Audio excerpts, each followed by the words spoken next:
onse mamu ara ya mala funi je besise mani redu made mani gonde redu made batar jim bain mani sab goren to funi tari bala gori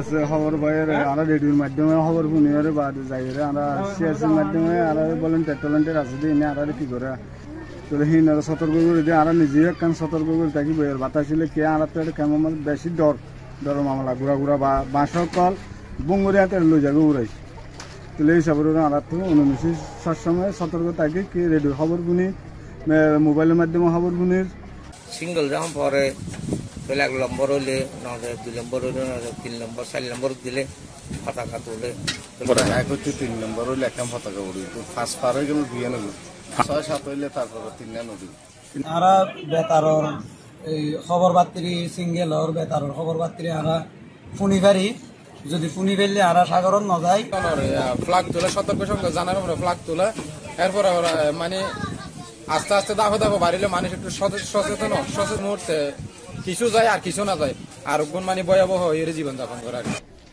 তো মানে বাতাস হইবার আগ তো মানে হই দেওয়া এত কিলোমিটার বাতাস পাইব হয়ে নাই রেডু মো ফুরা যায় আর মানে আর ক্যাম্পর মানুষে বেশে রেডু মাঝে শুনি দূর সলম্বর সিঙ্গল ফলনের পর মাল সামানা লইরে যাগো আর তিন মাদত হলো না বড় বাদিও সতর্ক থাকি গরম মাঝে পর দলীয় হেরে দেয় তাকি আর 4 নম্বর 5 নম্বর সিঙ্গলে তো আমরা নিরাপদ স্থানে জঙ্গি 5 নম্বর 6 নম্বর তখন আর নিরাপদ স্থানে যাই যে মানুষজন যা আছে ঘরের বাড়ির যারা আছে আত্মীয়স্বজন যারা আছে পাড়াপড়শি তারা সতর্ক করি এবং তারা বাইকিং করি যে আমরা তাড়াতাড়ি যেত তাদের পরে নিরাপদ স্থানে জঙ্গি আবহাওয়া অফিসের যে প্রতিনিয়ত ঘূর্ণিঝড় যে সংকেত এবং সতর্ক বার্তা যে মেসেজগুলো পাঠায় সেই বিষয়ে আমরা নাগরিক হিসাবে সচেতন আছি একটি উপকূলীয় জেলার বাসিন্দা হিসাবে এই সংকেতগুলো সম্পর্কে আমরা সচেতন।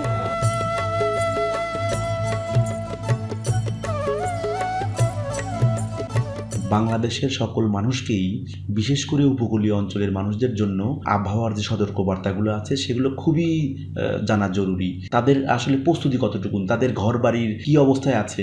একটা ঘূর্ণিঝড় আসলে সেটা আমরা জানি যে ঘূর্ণিঝড়ের 3 ধরনের ভাবে মানুষকে ক্ষতি করে, একটা বাতাস, একটা বৃষ্টিপাত এবং একটা হচ্ছে জলোচ্ছ্বাস। তো বাতাসের গতিবেগ যখন জানতে পারবে, বৃষ্টিপাতের পরিমাণ কিংবা বৃষ্টিপাত যখন আইডিয়া করতে পারবে এবং জলোচ্ছ্বাস যখন তারা শুনতে পারবে কি পরিমাণের পানির উচ্চতা বাড়বে, সেজন্য তাদের এদের যে সিগন্যালগুলো আছে সেগুলো জানা খুবই জরুরি। এবং সিগন্যালের যখন আমাদের বুলেটিনগুলো ইস্যু করি তখন কত নাম্বার সিগন্যাল এবং সেখানে সব রকমের দিক নির্দেশনা দেওয়া থাকে। এই জন্য সতর্কবার্তাগুলো সাধারণ মানুষের জন্য জানা খুবই জরুরি।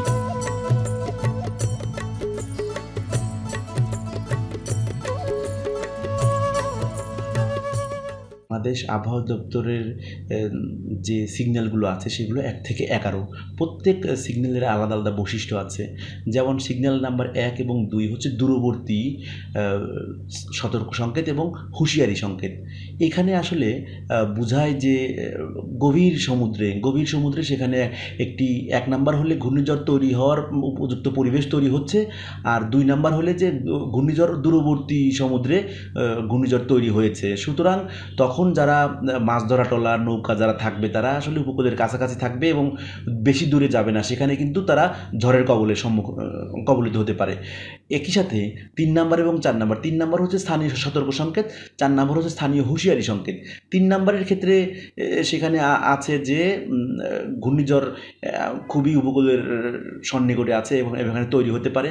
একই সাথে যখন 4 নাম্বার হবে তাহলে আপনি একদম ঘূর্ণিঝড় হবেই এবং এর জন্য আসলে আমাদের যে জেলা পর্যায়ে আমাদের যেইটা হয় আমাদের দুর্যোগ কমিটির সভা ডাকা হয় এবং তখন আপনাকে যদিও 4 নাম্বার সিগন্যাল দেওয়া মানে অবশ্যই ঘূর্ণিঝড়টা তৈরি হবে এবং সেটা উপকূলে যে কোনো একটা উপকূল দিয়ে অতিক্রম করতে পারে, তখন আপনাকে যদিও এটার জন্য আপনাকে প্রয়োজনীয় সময় অবশ্যই আছে যে 4 নাম্বার সিগন্যাল দেওয়া মানে আপনার কাছে হাতে প্রয়োজনীয় সময় আছে, আপনি নিজেকে প্রিপেয়ার করবেন। যখন আপনার সিগন্যাল 5, 6, 7 এটা হচ্ছে বিপদ সংকেত। এই 5, 6, 7 এটা আসলে যখন হবে তখন বুঝবেন যে ঘূর্ণিঝড়ের যে কেন্দ্রের মধ্যে বাতাসের গতিবেগ সেখানে থাকবে 62 থেকে 88 কিলোমিটার পার আওয়ার থাকবে। হ্যাঁ, এবং এই সময়ে আপনাকে তখন যে মাছ ধরার নৌকা তাদেরকে সবাইকে সাবধানে থাকতে বলা হবে, উপযুক্ত জায়গায় তাদের রাখতে হবে। এবং যখন 8, 9, 10 এই তিনটা যখন, এটা হলো মহাবিপদ, 8, 9, 10 এই তিনটা সংকেত হচ্ছে মহাবিপদ সংকেত। এইখানে আপনার 79 ঘন্টায় 79 কিলোমিটার গতির বাতাস থেকে তার বেশি হতে পারে। তো এইটা যখন হবে তখন আপনার বুঝতে হবে যে না, এখন সবচেয়ে মহাবিপদে আমরা আছি, কারণ এটা 89 কিলোমিটার পার আওয়ারের বেশি হচ্ছে।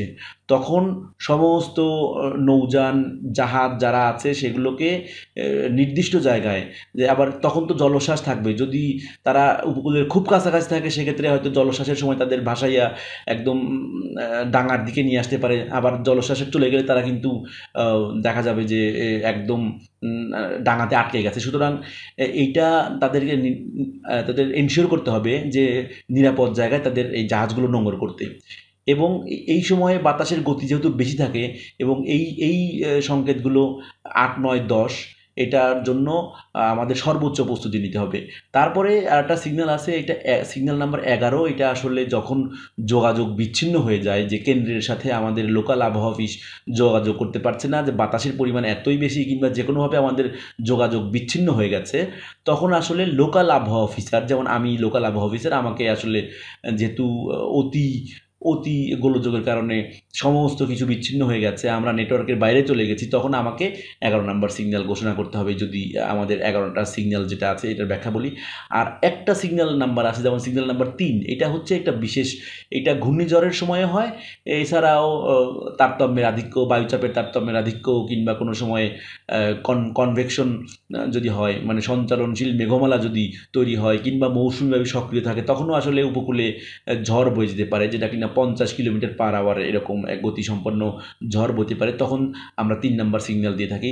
সুতরাং সমস্ত সিগন্যাল 1 থেকে 11 এগুলো ঘূর্ণিঝড়ের সাথে সম্পর্কিত। সাথে সাথে 3 নম্বর সিগন্যাল আছে, এটা ঘূর্ণিঝড় ছাড়াও এর আলাদা বৈশিষ্ট্য আছে, কারণ সক্রিয় মৌসুমী বায়ু হলেও আমরা 3 নম্বর সিগন্যাল দিয়ে থাকি। অনেক সময় মানে বায়ুচাপের তারতম্যের আধিক্য থাকলেও আমরা 3 নম্বর সিগন্যাল দিয়ে থাকি। আবার অনেক সময় দেখা যায় যে সঞ্চালনশীল মেঘমালা যদি তৈরি হয় তখনও আমরা 3 নম্বর সিগন্যাল দিয়ে থাকি। তো এই হলো যে মোট 11টা সিগন্যালের আলাদা আলাদা বৈশিষ্ট্য।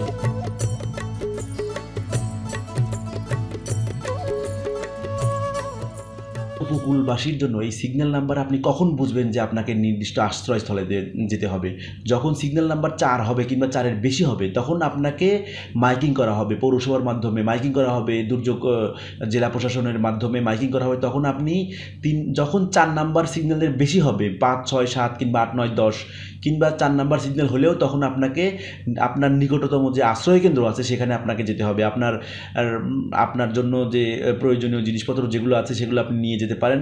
ওইখানেও সরকারের পক্ষ থেকে অনেক কিছুই থাকবে, কিন্তু আপনার ঘর বাড়ি কিংবা এগুলোকে আপনাকে যে কোনোভাবে হোক এইটার যে মায়ার জন্য আপনি এখানে থাকবেন না তা হবে না। আপনি যখন শুনবেন যে সিগন্যাল এরকম 4-এর বেশি, 4 কিংবা 4-এর বেশি হবে, তখনই আসলে আপনাকে মানে আশ্রয় কেন্দ্রে, যদি আপনার ঘর বাড়ি যদি ওরকম মানে আপ টু দ্য মার্ক না থাকে, সেক্ষেত্রে আপনাকে অবশ্যই আশ্রয়স্থলে যেতে হবে। এবং আপনাকে এই সিগন্যালের যে বৈশিষ্ট্য আছে সেগুলো শুনে, যদি 5, 6, 7-এর মধ্যে থাকলে আপনি বিপদ সংকেত, যদি 8, 9, 10 মহাবিপদে থাকেন, তখন আপনাকে বুঝতে হবে যে এতে বাতাসের পরিমাণও বেশি, বৃষ্টিপাতের পরিমাণও বেশি কিংবা জলোচ্ছ্বাসের পরিমাণও বেশি থাকতে পারে। সুতরাং আপনি সরকারি যে নির্দেশনা থাকবে সেগুলো মেনে অবশ্যই আশ্রয় কেন্দ্রে চলে আসবেন।